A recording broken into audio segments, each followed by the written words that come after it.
사실상 욕심을 좀 부렸긴 했습니다. 아니 이걸 누가 들어오겠어. 그리고 이 해당 병원을 좀 조사를 해보니까요, 몇 개월 전에 코로나 확진자가 대거적으로 발생됐던 병원이기도 했습니다.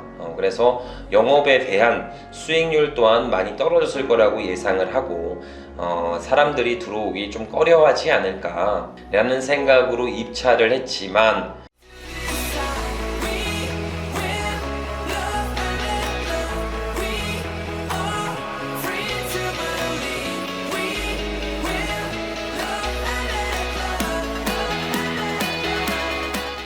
자, 물건 검색 한번 해볼게요. 해당 물건입니다. 자, 2020 타경, 2020년도에 접수된 물건입니다. 54361 서울 동부지방법원 나와있죠. 서울 강동구 길동 419번지. 자, 용도는 의료시설입니다. 근린시설이면서 의료시설이에요. 토지 면적은 169평. 서울 강동구에 있는데 169평이면 굉장히 큰 겁니다. 자, 건물 면적은 571평입니다. 공유물 분할에 의한 형식적 경매 취소되지 않습니다. 공유자들이 해당 부동산을 가지고 법원에다 요청한 거예요. 저 해당 부동산을 가지고 좀 돈을 나눠 가질 수 있게, 지분권자들이 나눠 가질 수 있게 해주세요 라고 하면 법원이 어떻게 하죠?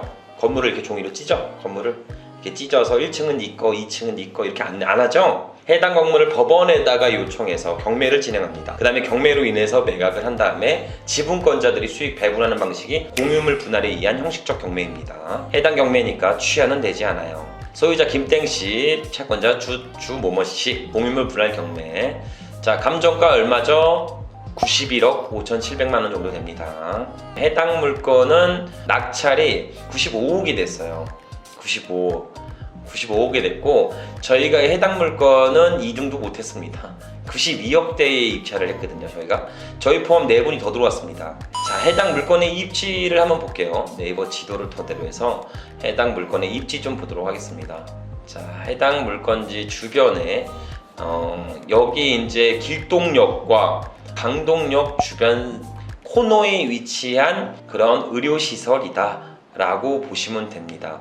그리고 코너 상권에 위치해 있어서 가시성은 굉장히 월등한 편이라고 보시면 되겠죠. 자, 해당 토지의 용도는 준주거지역입니다. 준주거지역에 위치해 있고, 준주거지역이라는 것은 용적률과 건폐율이 일반 지역보다 높은 형태로 구성이 됩니다. 자, 밸류맵 들어가서 한번 제가 확인해 볼게요. 밸류맵이란 토지와 건물의 가격이 전체적으로 시세가 나와 있는 그런 통합 빅데이터 사이트라고 보시면 됩니다. 토지와 건물을 조사할 땐 밸류맵을 참고하시면 오히려 좀 더 용이하게 가능합니다. 자, 해당 용지를 보면 이렇게 보세요. 여기 보면 뭐라고 써져 있죠? 준주거지역입니다. 그죠? 여기는 뭐 3종 일반 주거지역, 이쪽은 2종 일반, 여기는 3종 이렇게 껴져 있는데 얘만 준주거지역이죠. 준주거지역 같은 경우는 건폐율이 70%, 용적률이 350%나 적용됩니다. 말이 어려워지죠? 그러니까 용적률이 높으면 높을수록 상가 임차인들을 더욱더 많이 구성할 수 있다는 거예요. 상가 임차인들을 많이 구성하면 구성할수록 어떻게 되겠죠? 수익률은 올라갑니다. 그래서 땅의 신분, 땅의 용도를 계속적으로 보는 이유가 그런 거예요. 상업지역, 자 여기 보시면 이게 빨간색, 분홍색 있죠? 중심상업지역입니다. 이 상업지역 다음으로 좋은 게 준주거지역입니다. 준주거지역 중에서는 전용주거지역, 일반주거지역, 준주거지역이 있는데 이 세 가지가 있습니다. 이 중 준주거지역이 가장 높은 가치를 띠고 있습니다. 그 이유는 주거기능보다는 상업의 기능에 대한 성격이 높아서 오히려 많은 수익률을 도모할 수가 있습니다. 가장 많이 보이시는 곳이 중주거지역에서는 오피스텔, 나홀로 아파트, 상업시설 등이 밀집되어 있습니다. 자, 토지를 한번 시세를 한번 확인해 볼까요? 자, 여기 주변의 토지 시세는 여기 한번 볼게요. 토지 시세는 평당가, 토지 면적 평당가는 5,900만원으로 나와 있습니다. 그렇죠? 5,900 평당 5,900이라는 거예요. 요거 한 평당 5,900. 자, 하나 더 볼게요. 여긴 좀 비싸게 거래됐네요. 6,400대의 거래가 됐습니다. 주변에는 6,400 그리고 5,900씩 됐는데 우리 경매 물건은 토지 면적이 169평, 그죠? 169평에서 현재 뭐 최저가 91억 5천 하면 평당가는 약 한 5,900만 원 정도, 5,500 정도 나오겠네요. 5,500 계산해 볼까요? 계산기로 91억 5천만 원 나누기 169평은 5,400 정도 나오네요. 그죠? 5,400만 원 정도 맞죠?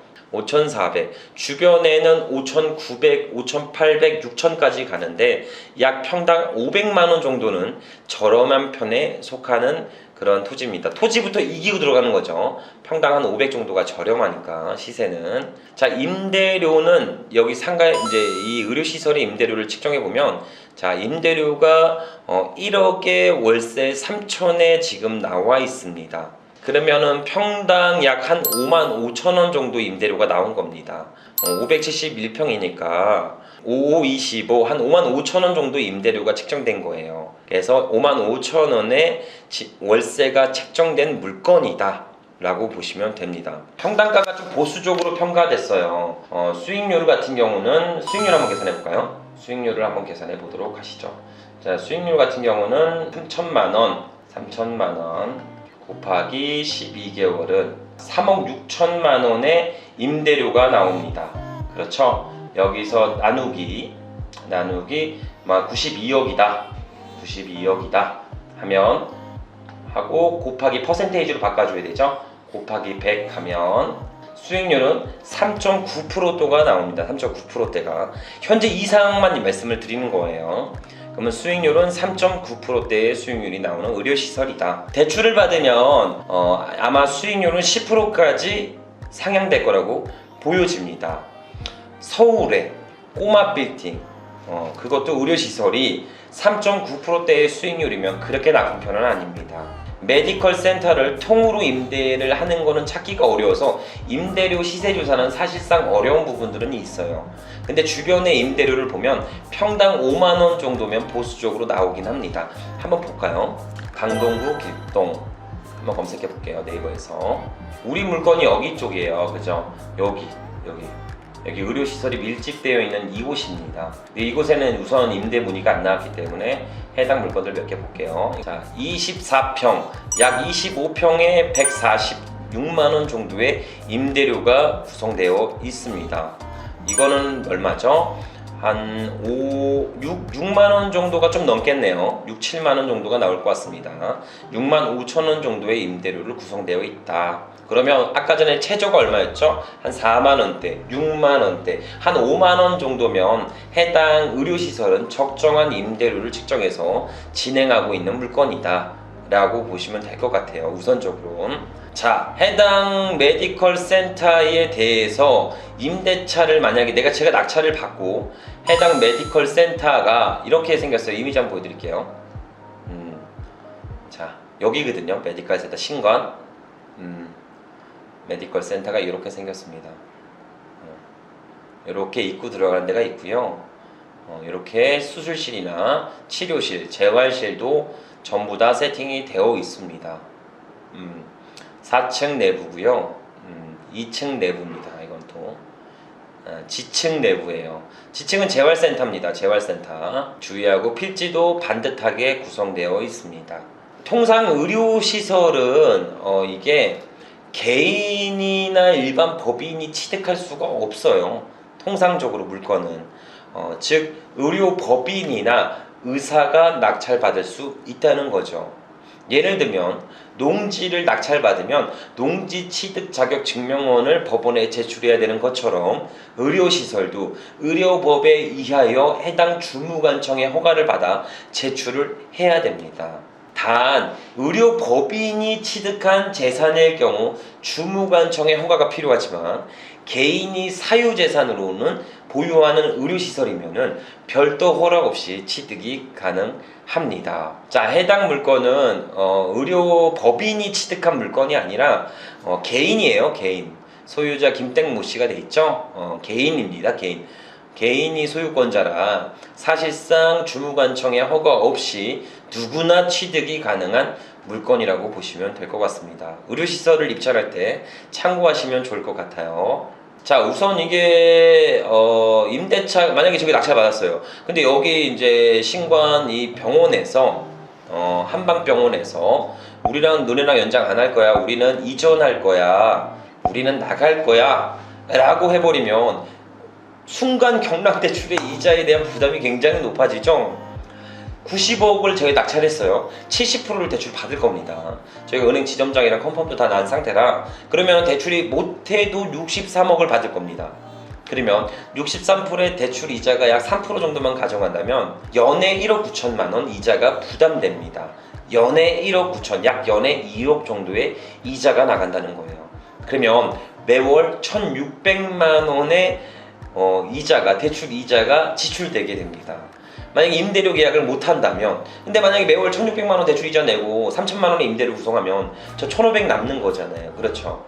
이렇게 보면 수익률은 굉장히 높은 편인데 만약에 이 해당 병원이 이 해당 임대 조건에 계약을 하지 않거나 혹은 낙찰되고 나가버린다고 하면 공실률에 대한 이자는 저희 회사에서 부담을 해야 합니다. 그렇기 때문에 우리는 그렇게 투자를 하진 않습니다.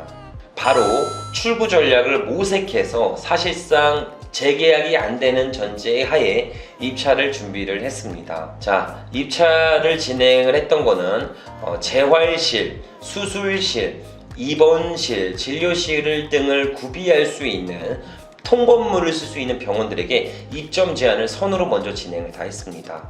병원 예를 들면요, 산부인과, 요양원, 그 외 브랜드 병원 입점들을 많이 제안을 했고, 입점된 업체들 중에서, 병원들 중에서 우리랑 임대 계약을 하고 싶다라는 병원까지 모색이 거의 다 끝난 상태로 출구 전략을 약 3가지 정도를 미리 잡아놓고 이 입찰에 들어갔던 물건이죠. 사실상 욕심을 좀 부렸긴 했습니다. 아니 이걸 누가 들어오겠어. 그리고 이 해당 병원을 좀 조사를 해보니까요, 몇 개월 전에 코로나 확진자가 대거적으로 발생됐던 병원이기도 했습니다. 그래서 영업에 대한 수익률 또한 많이 떨어졌을 거라고 예상을 하고 사람들이 들어오기 좀 꺼려하지 않을까 라는 생각으로 입찰을 했지만, 누군가가 95억 1천만 원대의 낙찰을 받아가서 아쉽게 마무리가 됐던 물건이죠. 자, 해당 물건에 대해서는 사실상 우리 지금 시청자분들과 거리감이 좀 멀 수도 있긴 하겠지만, 다양한 부분에서 여러 가지 출구 전략을 모색하는 방법들이랑 임대료 산출하는 방법들, 주변 시세 조사하는 방법들, 그리고 메디컬 센터에 대해서 의료시설은 개인이나 일반 법인도 취득할 수가 있다. 단 기존 소유자가, 기존 채무자가 개인이었다면 취득이 가능하지만 단 이렇게 의료법인에서 취득한 의료시설일 경우는 주무관청의 허가가 필요합니다. 이 내용 꼭 참고하셔서 입찰할 때 주의하시면 좋을 것 같습니다. 자, 이 정도 말씀드리고 간단하게 저희가 입찰했던 물건들, 사실상 임장 갈 때도 많이 두려워하면서 코로나 때문에 마스크랑 막 이렇게 다 장갑도 끼고 막 하고 있거든요. 그래서 그런 물건인데, 뭐 이런 물건도 마찬가지로 제가 말씀드렸죠. 대출 이자가 1,600만 원 정도가 나오는데 임대료가 3천만 원 나오면 얼마가 남죠? 1,400만 원이 그냥 남게 됩니다. 1,600만 원 이자 내는 거, 건물이, 그러니까 병원이 저 건물 사준 거죠? 병원이 제 건물을 사준 거잖아요. 그죠? 그러니까 수익률만 맞는다면 충분히 어떤 물건도 고려해보면서 다양한 출구 전략을 구성해서 무조건 이기는 경매 투자가 가능할 수 있다라고 생각하시면 좋을 것 같습니다. 자, 여기까지 의료시설에 관련된 거 간단한 내용들 전달 드려봤습니다. 해당 내용 참고하셔서 무조건 이기는 경매 투자가 되셨으면 좋겠습니다. 실행하시면서 어렵고 힘들고 막히는 부분들은 저희 대장TV 카페를 통해 같이 해결해 나가면서 진행하셨으면 좋을 것 같습니다. 오늘도 긴 영상 시청해주셔서 감사드리며 보다 양질의 영상으로 보답드리도록 하겠습니다. 감사합니다.